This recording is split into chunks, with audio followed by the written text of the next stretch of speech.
What is up, everybody? This is the Petty Eddie Podcast, and I am your host, King Edward 15 on Twitter, or Eddie McDonald, whatever one you want to call me. That's fine with me.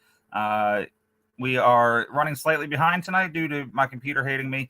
Nothing new here. My guy Jamel Lewis is going to come and join me here shortly. We're going to talk Survivor Series.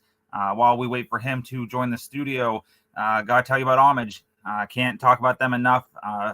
Proud partner of us here at Network 216. Great people, great clothes.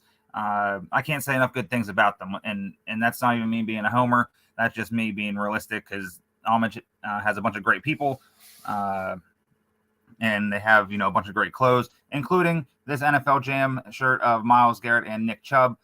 You can get yours over there at homage.com. Find any of our links on the network _216 Twitter link, and go support us, support them. They have a bunch of cool holiday themed shirts out. They have Home Alone, Elf, Christmas Vacation, Christmas Story, and a bunch of others. Go check that out. There's a lot of cool shirts. And if you're not into NFL, you can check out MLB, NHL, NBA.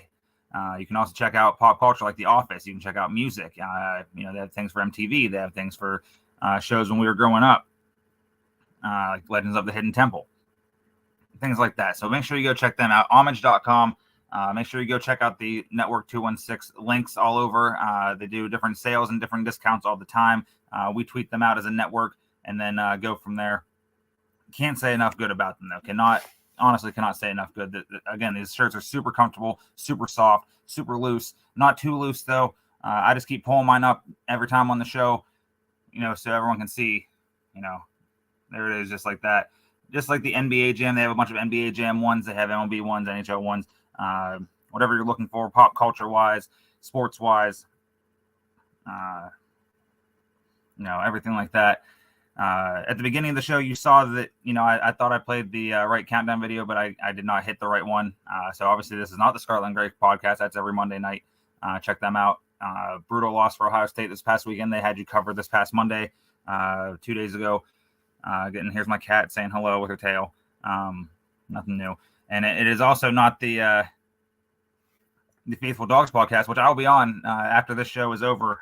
It will be me joining the guys over the Faithful Dogs podcast. We'll talk all things Browns. So I'm going to keep my Browns talk off of this show for tonight. We are going to talk Survivor Series and what lies ahead for WWE in the coming months as we get geared up towards the road to WrestleMania. There's no premium live event this month.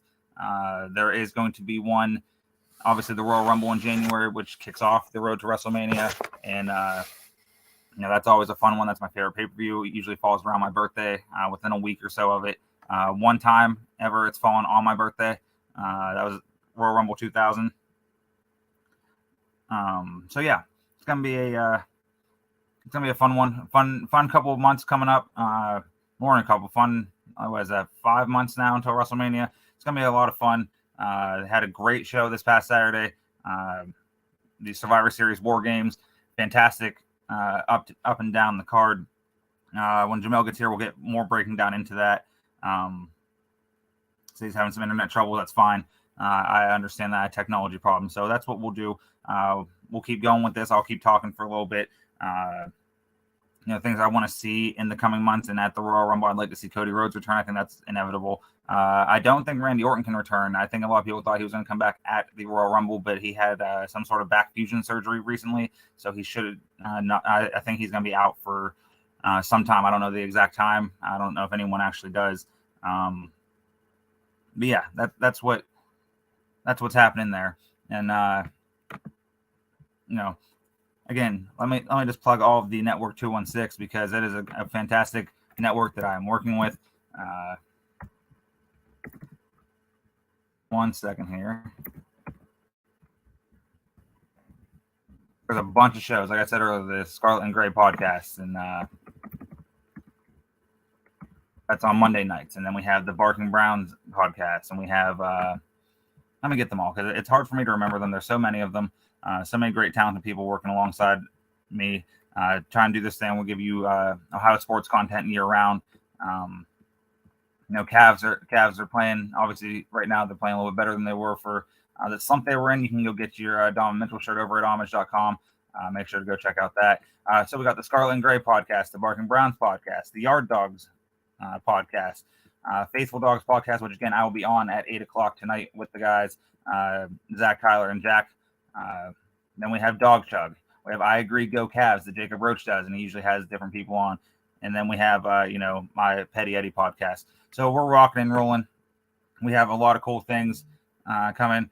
Yes, we're going to talk some wrestling tonight because this is when I launched this podcast a few years ago. My intent was to talk about sports and pro wrestling. I combine the two, so I do that a lot of times. There's some weeks where I just talk Browns. There's some weeks where I just talk wrestling. Like this week will just be a wrestling discussion.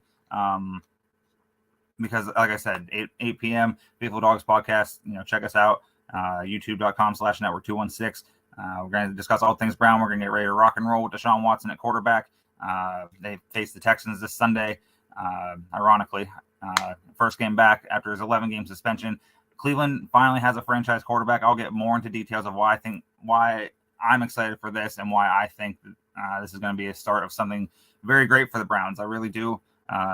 Whether that amounts this year or not, they sort of put themselves in a hole. But at the same time, again, I'll talk about this further. The goal always was 4+ games to win. With Jacoby Brissett as quarterback, should have won 3 or 4 more. That did not happen.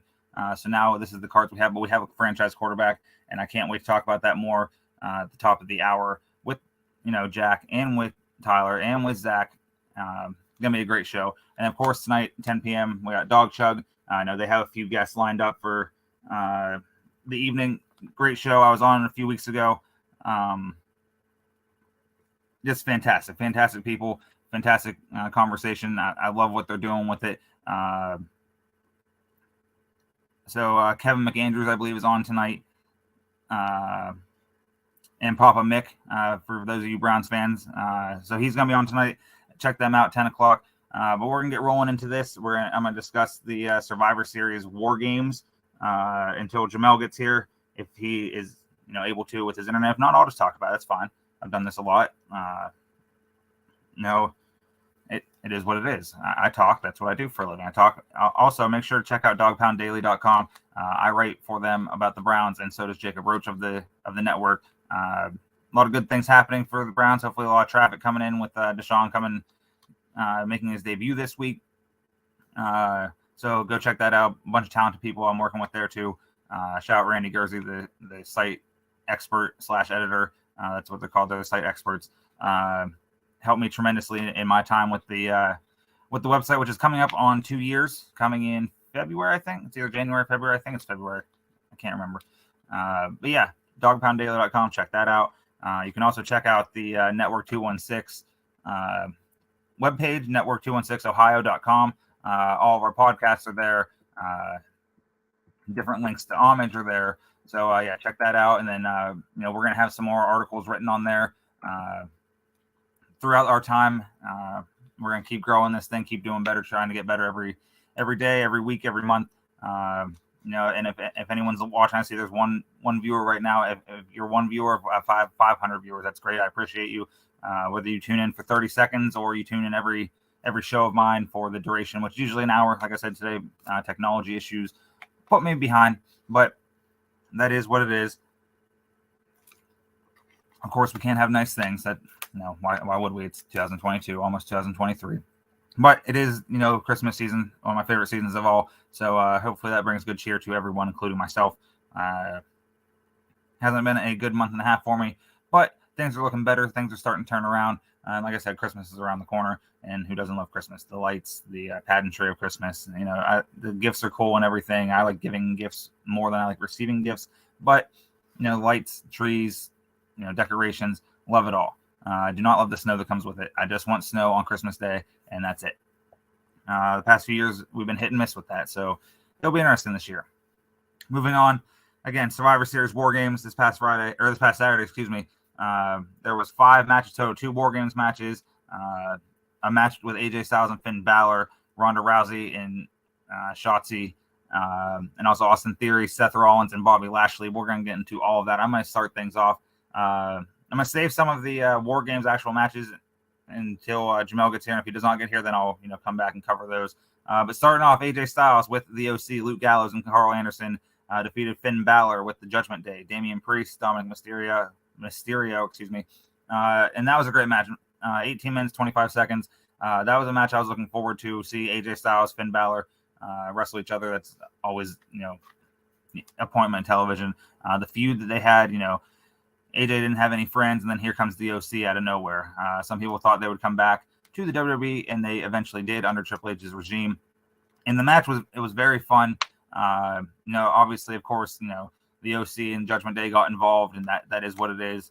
That was going to happen. Didn't take away from the match. The match lasted 18 minutes 25 seconds. I'd say the final, I think it was like 3 or 4 minutes involved the two factions. So very, very entertaining match. I could watch those two wrestle all day. AJ Styles has been one of my favorites since early TNA days. I never thought I'd see him in a WWE ring. And here he is. They could have had him years ago before he was the phenomenal AJ Styles, before he actually was phenomenal. He is here now with his buddies, Luke Gallows, Doc Anderson. I sort of soured on the OC when they left and they went and did their thing elsewhere for various different promotions. New Japan, I believe they were on AEW once, do a lot of work with Impact. Carl Anderson is still the New Japan never open weight champion. So that's pretty cool. It's cool that, AJ has his friends back with him and they're doing their thing. And it's cool to see that Finn Balor is getting somewhat of a push. He's not in the title scene. Not everyone can be. There's only one main title, then 2 of the secondary titles. He has not, done that recently, but I think that's coming. I do think it's coming within the next year or so. But with Triple H in charge, it's a lot more optimistic for him. He was one of Balor, was one of Triple H's first big signings when he was running NXT. And you if you watch NXT, you know that he was booked extremely well. And I don't know if Vince McMahon necessarily knew how to book him. I mean, he was the first ever Universal Champion, but had to relinquish the title 24 hours later due to a injury that was caused in the Seth Rollins match for the Universal title. And then, he was stop and start, and he went back to NXT for a little bit, and that was cool. Now he's back on the main roster. That was with Judgment Day. Edge was in that faction, and then they all turned on him. And now it's Finn's faction. And he's featured every week. The group was featured prominently throughout shows, which, if you want to build people, that's, I think, is the way you do it. People keep tuning in for them. Rhea and Dominic. Dominic, I don't think is very good, but he should be able to learn from the 3 of Rhea and Priest and Balor. But he's doing his job. When he comes on my screen, I don't want him there. That's usually what they call go away heat, which I don't think is, actually a thing. Because if that was the case, you just either turn the channel or you'd leave your seat. You wouldn't buy tickets if you knew who's on the show. But he does garner heat. He is they're reincarnating the Eddie Guerrero in China angle from years ago, where Rhea is now, I'm your, she either says daddy or mommy. She has the shirt, I'm your mommy, which Dominic Mysterio wore, which, okay. Like, you don't have to wear that, dude. But yeah, that was a fun match. AJ Styles with the win. That was his first premium live event singles victory in I don't know how long. I think they said like a year or 2, maybe 3. I don't remember the exact time, but it was a while. Moving on, Ronda Rousey with Shayna Baszler defeated Shotzi by submission. Match wasn't anything to write home about. Very sloppy at different points. I don't know if that's just because Ronda doesn't like working with certain people or likes working with certain people better. It just didn't hit. I was excited for Shotzi. Big fan of hers, but it just did not hit. Just a sloppy overall match. Not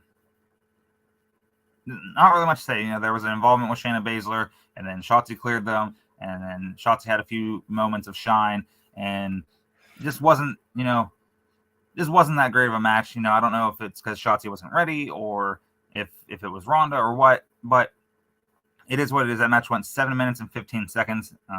Ronda Rousey won via submission. She keeps the SmackDown Women's title. We'll see who is next for her. It could be anyone. It could be Charlotte Flair returning. If Sasha Banks ever returns, it could be her. Could be Becky Lynch sometime soon, even though she's on Raw. They can set that up at the Rumble if Becky wins the Rumble. Raquel Gonzalez, they just wrote her off with a broken arm the night before that.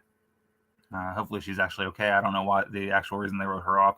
But yeah, a match that just didn't do much for anyone. Hopefully we get a Shayna Baszler Ronda Rousey match. That would be very cool, even though they are legit good friends in real life. Yeah, that'd be cool. I think Shayna Baszler is fantastic, and I want to see her do more. I don't think she's held the title since she's been up to the main roster. So we'll see. We'll see what happens from there. Like I said, very forgettable match. Yeah. So then we had Austin Theory, who defeated Seth freaking Rollins and Bobby Lashley. He got the pinfall on Seth Rollins. The ending was fantastic, where it looked like Seth had it won. He jumped off of Theory and did the stomp to Bobby Lashley, got him, and then Theory was getting thrown out of the ring and came back in, and some moves were hit, and then Lashley had Seth Rollins up in a suplex, and then, Rollins had Theory up for a suplex, and Lashley came and speared Rollins. Theory fell on top of Rollins, 1, 2, 3. It was a crazy good match. I was excited for this one too. A few weeks ago, Austin Theory cashed in his Money in the Bank contract for the first time ever on the United States champion, and that was Seth Rollins. Bobby Lashley beat him up before the match, stopped him from winning. So that's how we got to the triple threat. Seth retained them, but he did not hear. And everyone said, oh, he's buried, he's dead. Triple H hates him because he was Vince's guy. Well, that's not even close to true, because he was a Triple H guy in NXT. He was featured in The Way with Johnny Gargano, Candice LeRae, and Indy Hartwell. So, yeah, he's not dead. And even Triple H mentioned something like that at the post-show press conference, not a media scrum, press conference. Said something along the lines of, for 2 weeks ago, everyone said his career was dead. And now he's the U.S. champion. Looks like he'll be featured with Rollins a little bit more. Rollins is a good candidate to win the Rumble if it's not Cody Rhodes who returns. There's a plethora of others, Sami Zayn, Kevin Owens.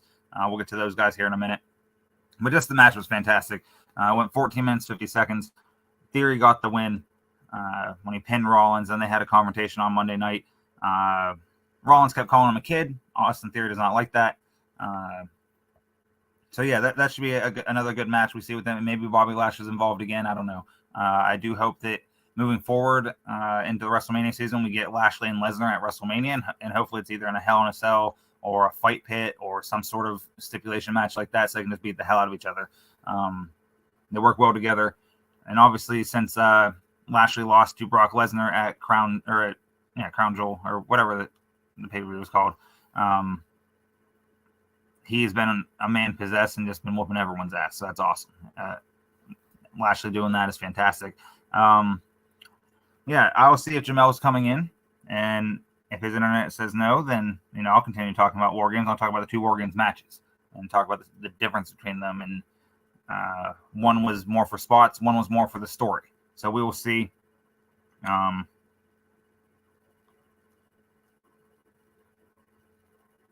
Yeah, so just text him, see what he's up to, see if his internet is straightened out. If not, like I said, I'll continue to talk this.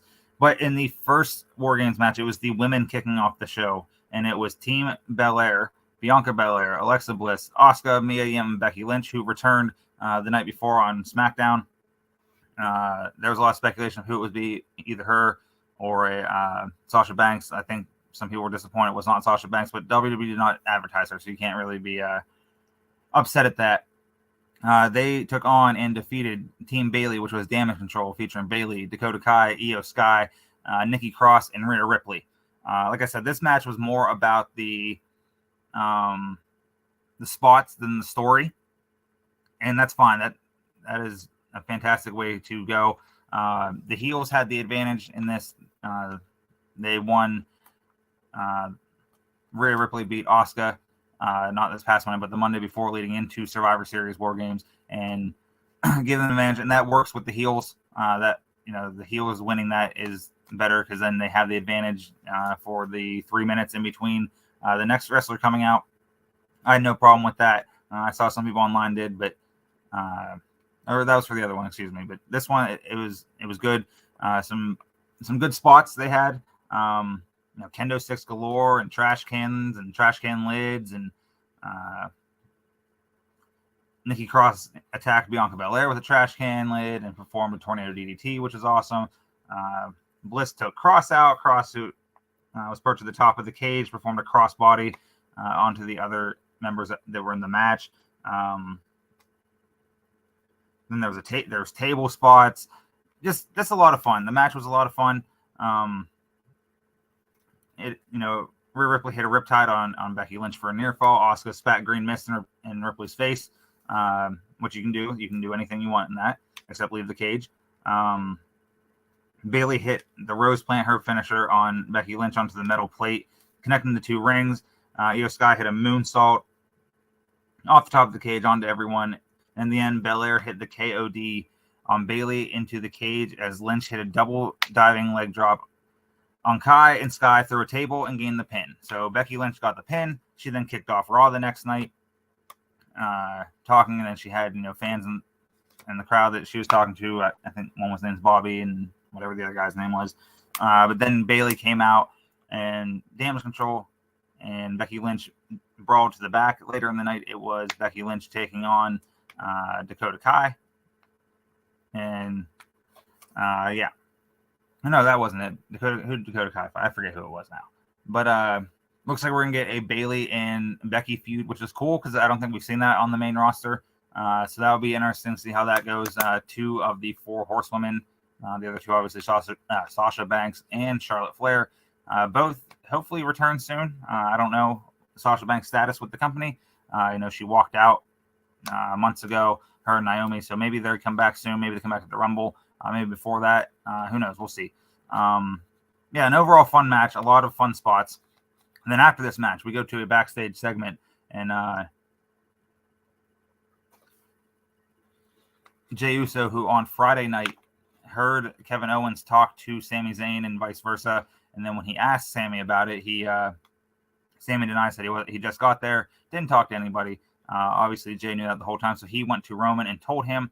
And because he had never liked or trusted Sami Zayn in the bloodline, even though Sami Zayn has been the best part of the bloodline outside of Roman Reigns.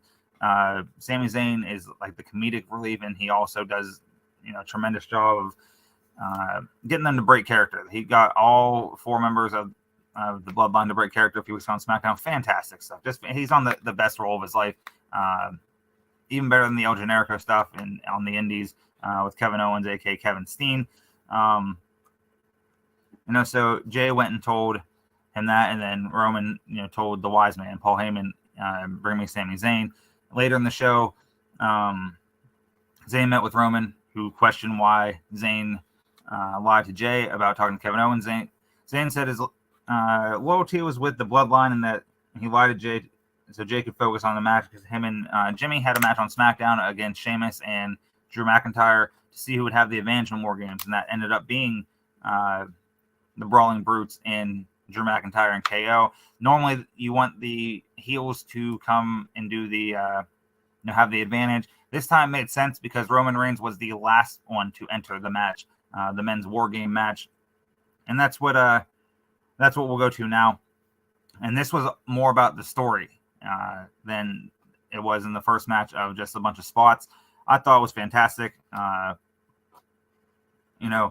It was the Bloodline, Roman Reigns, the Usos, Jimmy and Jey, Solo Sikoa, and Sami Zayn. They took on the Brawling Brute, Sheamus, Ridge Holland, and Butch, Drew McIntyre, and Kevin Owens. Kevin Owens was said maybe not to be in the match because he might have suffered a knee injury a week prior, but he was in there, and he was typical KO. I guess there was a spot where he slapped Roman in the ear, and Roman got upset at that backstage, was pretty pissed off, pretty heated, because that wasn't planned, and the slap was pretty good. It was a pretty good slap, so... so the Brutes had the War Games advantage as Holland entered. He entered third. Jimmy attempted to enter, but Roman Reigns stopped him and picked Sami to go ahead to test his loyalty to the bloodline. And throughout the match, there was different spots and things that happened. Of course, there's going to be spots, and that's a War Games match. And at one point, Jey super kicked Sami Zayn. So everyone's like, oh, here we go. That's what, and earlier in the match, they were arguing, pushing each other, and Jimmy Uso had to get involved. Cool storytelling there. Sheamus went for a bro kick at one point in the match. Reigns hit a spear. Butch broke up the pin, and then right after that is when Jey missed Butch with a super kick and hit Sami Zayn. Going through this and seeing what how the match unfolded, because I remember watching it. I just can't remember all the spots happened. Usos hit a 1D off the top on Butch, but Holland on Butch, aka Pete Dunne. But Holland broke up the pin. Reigns drove Holland through a cornered table with a spear. Sikoa put McIntyre through a table with a spinning solo in the climax. Owens hit a pop-up powerbomb and stunner on Reigns. But as the three was coming down, Sami Zayn grabbed the referee's arm to prevent that from happening. And then, there was a face-off with Zayn and Kevin Owens, and Kevin Owens was about to get super kicked by one of these. I believe it was Jay. No, it was Jimmy. And Sami Zayn was conflicted and then went down and gave KO a low blow. Roman Reigns nodded to him. He gave KO the Helluva Kick, and then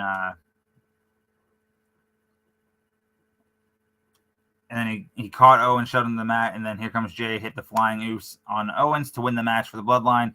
Afterwards, what was the best part of all of this was Jay finally accepted Sami Zayn as a member of the Bloodline. They tested his loyalty that night, and he came through for them. And you can tell that he was conflicted with that because him and KO have a bunch of history, best friends forever, coming up in the wrestling business together. And just fantastic storyline or storytelling all around. Monday night they followed that up with when the Bloodline came out minus Roman Reigns. Here comes Kevin Owens saying to Sami Zayn that you'll never actually be their family, you'll never be their blood. Jey Uso took exception. There was a match made for later that Jey Uso pinned Kevin Owens. And you can tell the whole time Sami Zayn was conflicted. Like, he didn't want to get involved, and he was, upset. So this could possibly be leading to Kevin Owens and Sami Zayn versus the Usos at WrestleMania. That's a rumor going around. That'd be fantastic. Whenever Sami Zayn is, booted from the Bloodline for whatever reason, everyone thought that'd be already. And just when you think he's going to be booted out of it, here it is where he adds something else to it. And like I said, this has been the most fantastic Sami Zayn has looked in his career. And that's no disrespect to anything he did independently as El Generico, anything he did in NXT, anything he did on the main roster prior to this. He had the match with Johnny Knoxville this year at WrestleMania. And that was fantastic because it was what it was supposed to be. It was a comedy match. But Sami did a great job with that, with a non-pro wrestler. This isn't Logan Paul, or this isn't Pat McAfee or Bad Bunny, who aren't wrestlers. Johnny Knoxville held his own in that, and that was fantastic. And Sami Zayn's just been on a hell of a run this year. Him and KO re-signed with WWE, I believe, at the end of last year. Just fantastic run all around. And now with the Bloodline, at some point they're going to turn on him for whatever reason, and that should lead to a Sami Zayn Roman Reigns match, which the crowd will be all into that with Sami. I bet you there's a lot of near falls with that. Next up for Roman Reigns, looks like it probably will be Kevin Owens. That will probably take place at the Royal Rumble. They're saying maybe Sami Zayn gets a shot at the title at Elimination Chamber in February. We'll see. A bunch of fun things. Corey and Triple H, they kept opening up more seats until they reached max capacity, and they did that. It was the highest grossing Survivor Series of all time. It was the most viewed. The event was a complete sellout, and it was the highest grossing gate for WWE in Boston.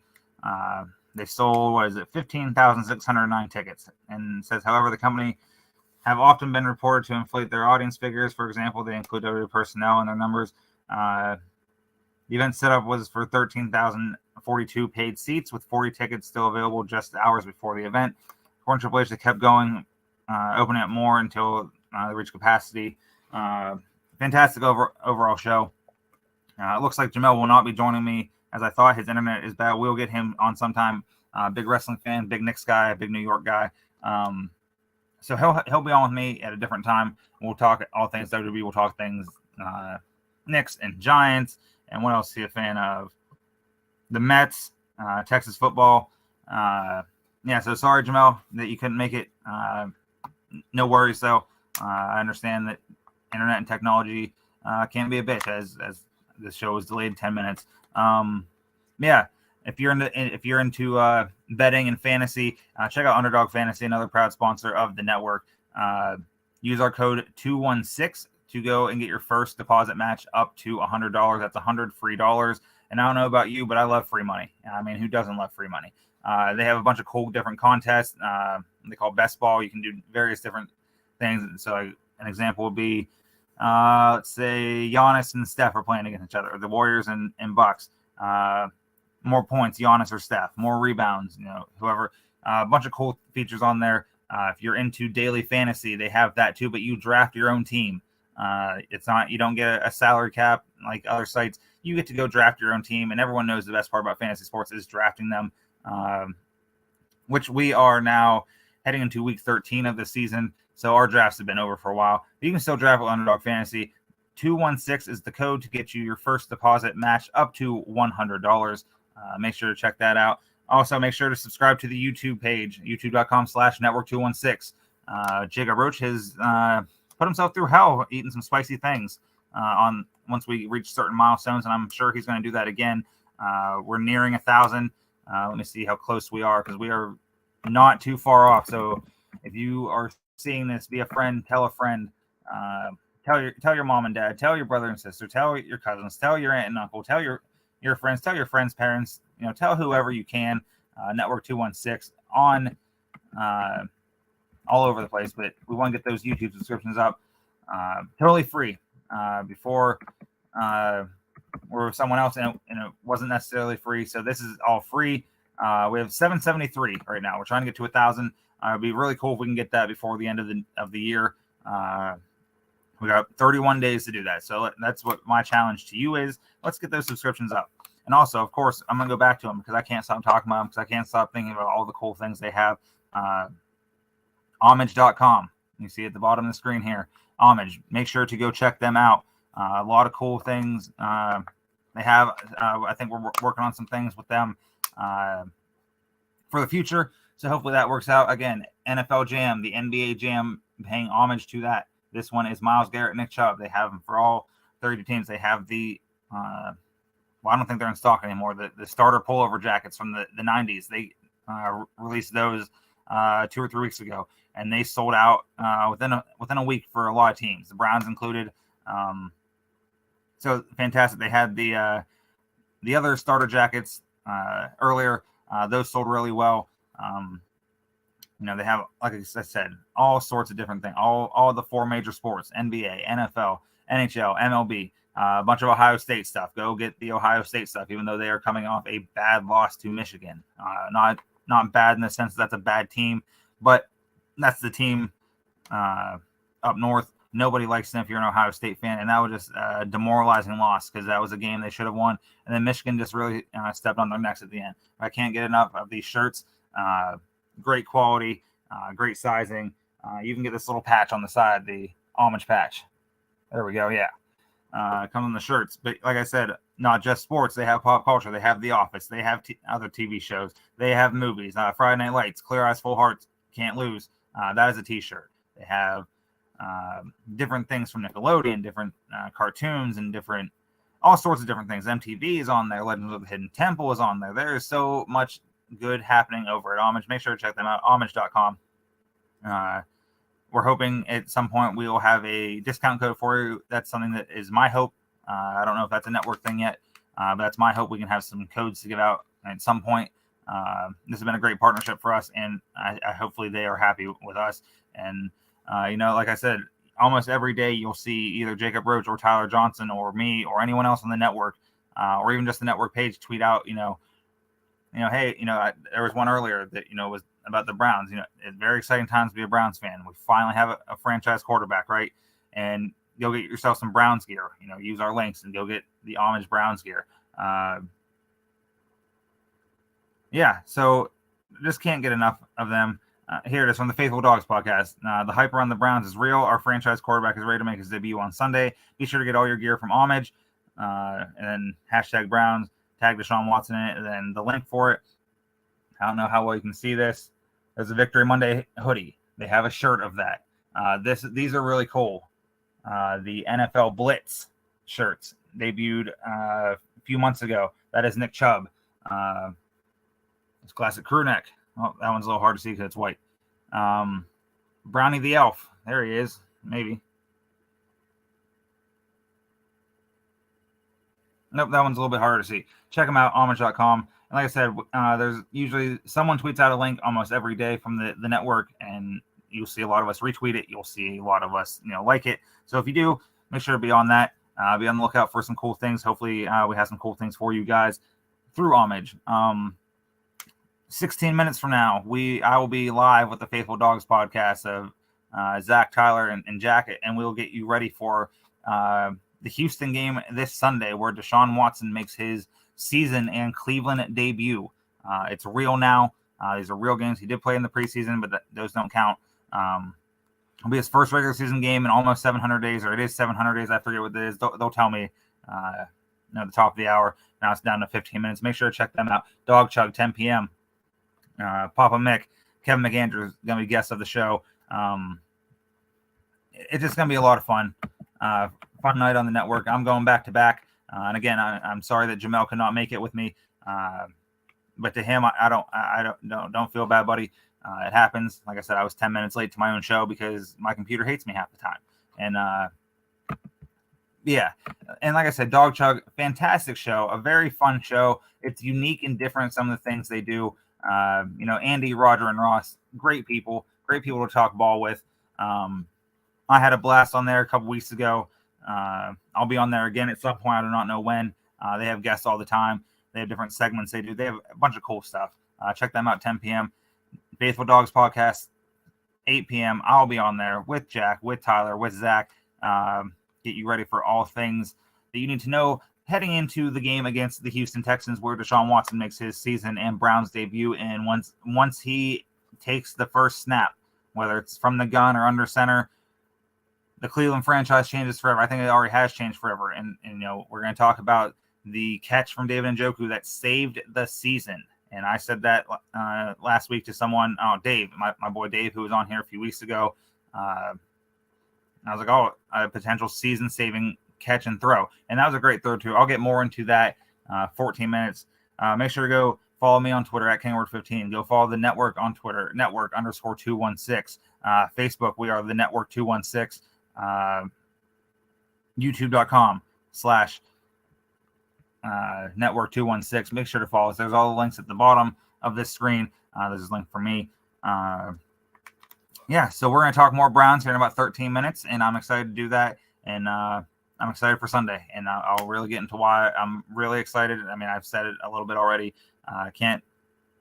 It's like Christmas coming early. It really is. Dogpounddaily.com. Check us out over there. Myself and Jacob, and then the cast and crew I have over there. Fantastic guys. Check us all out. Check everything. If you ever need anything Browns wise, don't be afraid to hit me up on Twitter. If you need anything at all, need someone to listen to you, need someone to vent to, hit me up. I don't do a whole lot. And I'll get back to you when I can if I don't see it right away. Don't hesitate to reach out if you want to talk sports, you want to talk life, you want to talk whatever it is you want to talk about, hit me up and I'll talk to you. And so we're going to try and do better. I'm going to try and do better with this show next week. Hopefully have a guest lined up. We'll see. It is the holiday season, so people are busy. I'll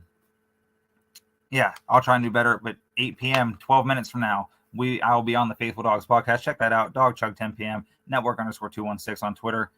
Until next time, go Browns.